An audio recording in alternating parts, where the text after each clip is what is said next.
سورہ فرقان کے اندر اللہ تعالیٰ نے فرمایا کہ جو توبہ توبہ تو اتنا بڑا ٹول ہے، اتنا شاندار ٹول اللہ تعالیٰ نے ہمارے ہاتھ میں پکڑا دیا ہے، تم نے جب استعمال کرنا ہے کر لو، استعمال نہیں کرتے تو ہم نہیں کرتے۔ یہ اتنا شاندار ٹول ہے کہ وہاں تو اللہ کریم نے یہ فرمایا کہ جو لوگ توبہ کرتے ہیں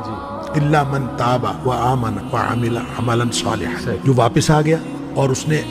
ایمان قبول کیا، وعمل عملا صالحا، اور اس نے نیک عمل کیا، یعنی واپس آ کے نیکیاں شروع کر دی، اس کے صرف گناہ معاف نہیں ہوتے بلکہ فرمایا اولئک